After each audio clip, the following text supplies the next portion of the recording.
Good morning and welcome to path of evolution. આજે આપણે બહુ સૂક્ષ્મ ચિંતન કરીએ. જે આપણે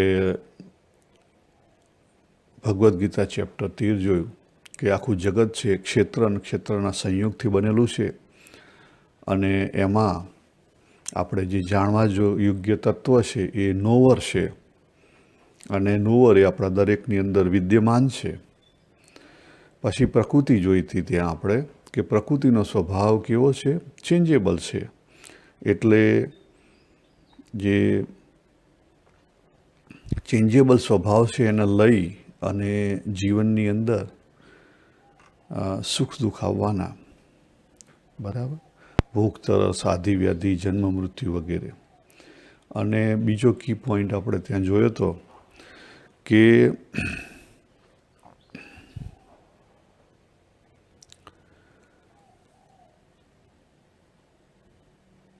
જે પુરુષે પ્રકૃતિ ધારણ કરી છે, કહેતા જીવની અંદર રહેલું પરાતત્વ જેણે પ્રકૃતિ ધારણ કરી છે, કહેતા અપરા ધારણ કરેલી છે. એટલે જીવની અંદર બે વસ્તુ છે, પુરુષ અને પ્રકૃતિ, અને બીજા શબ્દોમાં કહે તો પરા અને અપરા. એ જ વાત ભગવાન 7મા અધ્યાયમાં આપણને સમજાવવા પ્રયત્ન કરે છે કે આ જીવે જગત ધારણ કર્યું છે, બીજા કોઈ નથી ધારણ કરેલું. કોણે ધારણ કર્યું છે? જીવે જગત ધારણ કર્યું. પણ જીવે જગત ધારણ કર્યું. જીવ અને જગત બેની અંદર જે તત્વો રહેલા છે, પરા અને અપરા, ભગવાન કહે છે બંને મારી પ્રકૃતિ છે, બરાબર. એટલે પરાતત્વ એ પ્રકાશક અને આધારરૂપ તત્વ છે, અનચેન્જેબલ તત્વ છે. અને પ્રકૃતિ તત્વને ખાસ અહીંયા 7મા અધ્યાયમાં આપણે સમજવાનું છે. 7મા અધ્યાયને લઈને. કેમ? કારણ કે અહીંયા જે તન્માત્રાની વાત કરી 7મા અધ્યાયના 4થા શ્લોકમાં, એ મૂળ પ્રકૃતિ છે. એટલા માટે એ દૈવી કહેવાય. દૈવી ગુણમયી મમ માયા, બરાબર. અને 15મા અધ્યાયના 16મા શ્લોકમાં જે વાત કરી ને,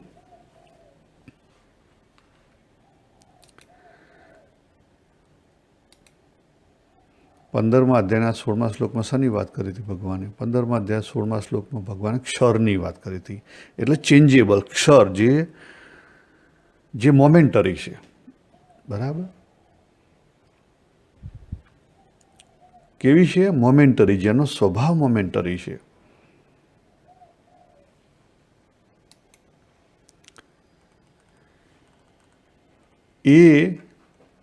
એનો એક બીજો સ્વભાવ છે, ક્ષરઃ સર્વાણી ભૂતાની. આખું જે જગત દેખાય એની અંદર જે ક્ષર તત્વ છે, બરાબર. ક્ષર કહેતા નાશવંત તત્વ છે. ભગવાન પણ જ્યારે આ મૃત્યુલોકમાં દેહ ધારણ કરીને આવે ત્યારે એમના દેહની અંદર પણ પરિવર્તનો આવે, બરાબર. અને પછી 13મા અધ્યાયના 5મા અને 6ઠ્ઠા શ્લોકમાં ભગવાને બહુ સરસ આપણને સમજણ આપેલી કે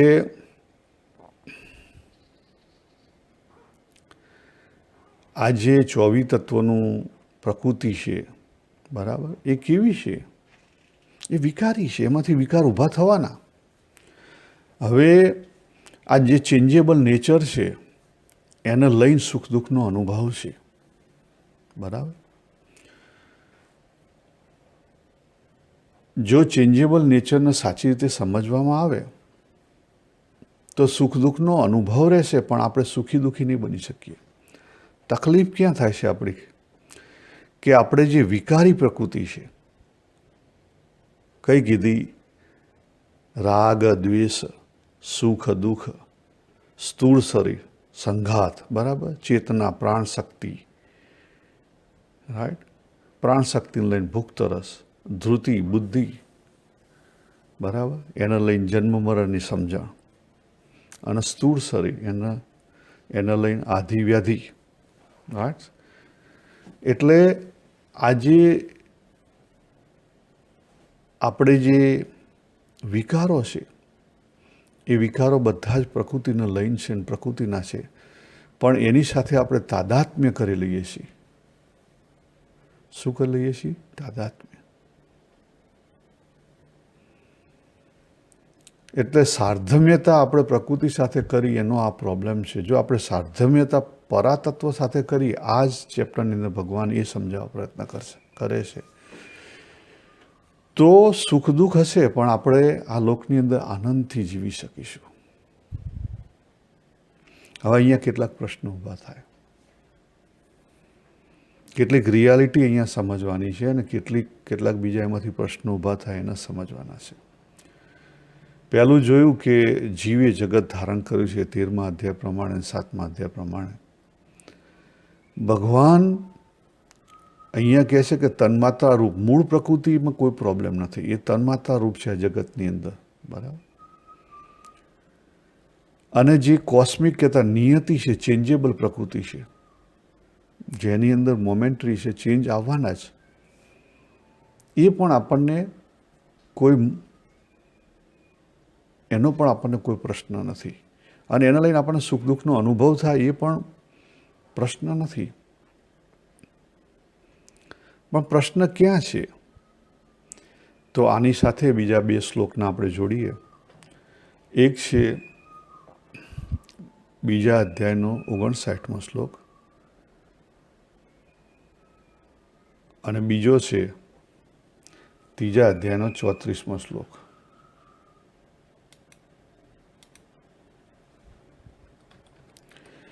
ભગવાન 3જા અધ્યાયમાં શું કહે છે? ભગવાન 3જા અધ્યાયમાં કહે છે કે ઇન્દ્રિયોના જે વિષય છે એની સાથે નેચરલી સજાતીયતા હોવાથી આકર્ષણ છે, એમાં કંઈ ખોટું નથી. નેચરલી આકર્ષણ છે. એટલે તો પછી ત્યાં ભગવાને કીધું ને કે દરેક વ્યક્તિ પોતાની પ્રકૃતિને સાથે જન્મ લઈને જ જન્મે, પ્રકૃતિને લઈને જ જન્મે અને પછી એ મુજબ જ વર્તે, બરાબર. જ્ઞાની પણ પોતાની પ્રકૃતિ સરખું વર્તન કરે, એવી વાત કરી ભગવાન ત્યાં. તો આ જે પ્રકૃતિ છે એને સાચી રીતે નહીં સમજાય તો મુશ્કેલી થશે.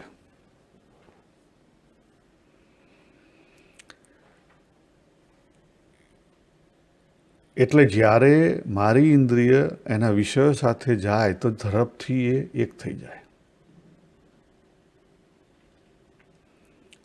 અને પછી આગળ ભગવાને 2જા અધ્યાયના 59મા શ્લોકમાં વાત કરી કે કોઈ માણસ કદાચ ઇન્દ્રિયોને તો રોકી દે કે ભાઈ આંખ બંધ કરી દો, કે પછી નાક બંધ કરી દો, કે ગમે તે આગળ ના જો, નિયમ ધર્મથી ઘણી બધી રીતે રોકાય, પરંતુ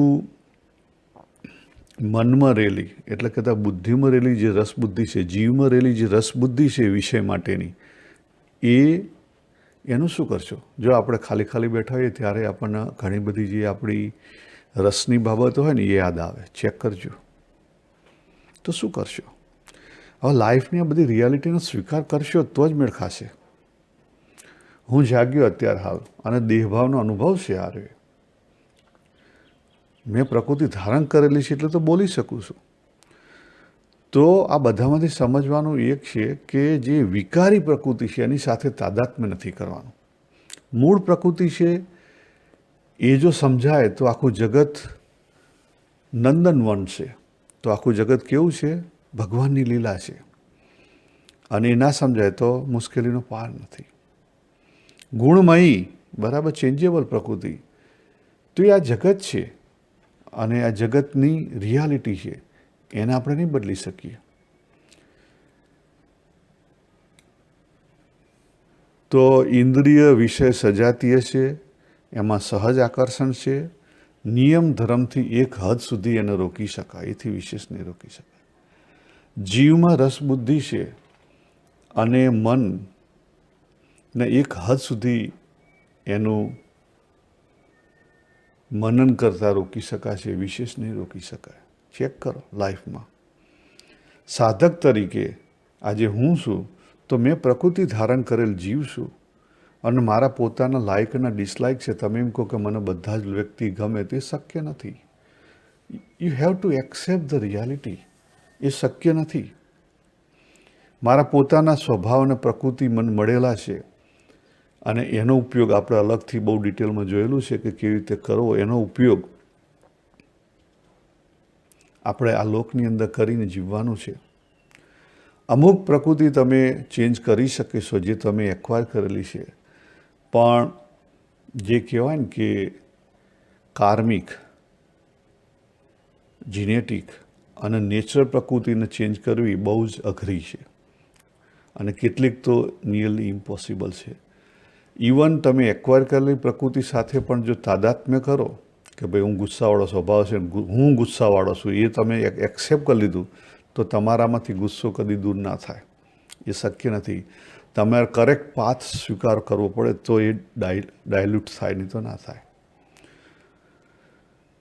તો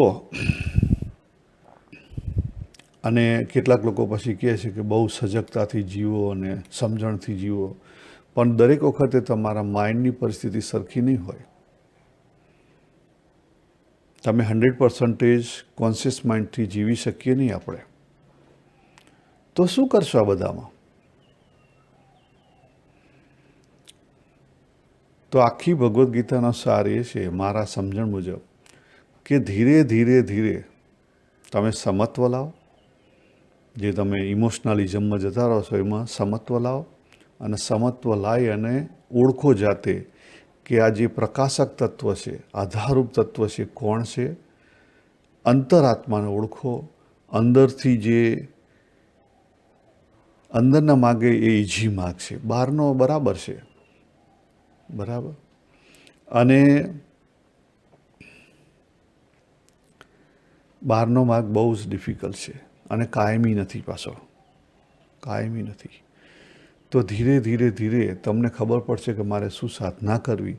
અંદર જે આપણી પાસે જે વેલ્યુ સિસ્ટમ છે એને ચેન્જ કરશો કે પરાપ્રધાન વેલ્યુ સિસ્ટમ ચેન્જ થયેલી હશે તો તમે કદાચ સજાગ નહીં હોય અને તમારાથી કોઈ ભૂલ થશે, બરાબર, તો તમને હિંતા દિનતા નહીં થાય. જો આપણા શાસ્ત્રોની અંદર પુરાણની આવી બધી ઘણી બધી વાર્તાઓ છે કે જ્યાં ઋષિમુનિઓથી ભૂલ થયેલી છે, ઇવન દેવી દેવતાઓથી પણ ભૂલ થયેલી છે, પણ એ ભૂલનું નિવારણ તમને મળી રહેશે અને એની હિંતા દિનતા તમને નહીં ચડે.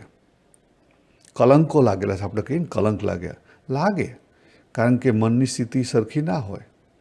પણ જો અંદર જે વેલ્યુ સિસ્ટમ છે એ સરખી હશે તો વાંધો નહીં આવે. અંદર જો વેલ્યુ સિસ્ટમ સરખી હશે તો વાંધો નહીં આવે. બાકી જો અંદર વેલ્યુ સિસ્ટમમાં ડખાશે તો કંઈ કામ લાગશે નહીં. તો આપણી જે વેલ્યુ છે એ પરાની ઉપર પરાપ્રધાન જીવન થાય તો કામ લાગે, બાકી કોઈ રીતે કામ નહીં લાગે. એટલે પહેલા સ્ટેપે આપણી જે બહારની જે બધી સાધનાઓ છે એ સારી છે, નિયમ ધર્મ, બરાબર, એ બધી વસ્તુ સારી છે. પણ બીજા સ્ટેપથી જે ચાલુ થાય આપણી સાધના, એમાં પછી ધીરે ધીરે એ બધી વસ્તુનું મહત્ત્વ આપણે ઓછું કરી દેવું પડે. જો એ મહત્ત્વ આપણે ઓછું ના કરી શકીએ તો બીજા સ્ટેપની સાધનામાં તમે આગળ નહીં વધી શકો. ઘણા બધી મુશ્કેલી આવશે, બહુ જ ટાઈમ લેશે. હું એવું નહીં કહેતો કે ના જ કરી શકાય, કારણ કે તમે જ્યારે એક વસ્તુ બની ગયા હો ત્યારે તમે જે ભગવાનનું તન્માત્રારૂપ સંસારનું સ્વરૂપ છે એને સ્વીકારી ના શકો, બરાબર. અથવા જે જગત સત પણ નથી ને અસત પણ નથી એને પણ તમે સ્વીકારી ના શકો, રાઈટ. એટલે આજે અંદરના જે બધા પ્રશ્નો છે એ તમારે જાતે ડિઝોલ્વ કરવા પડે. એટલે જ્યાં સુધી તમે અંદર રહેલા પરમાત્માને મહત્ત્વ નહીં આપો ત્યાં સુધી આ સાધનામાં આગળ નહીં વધી શકાય.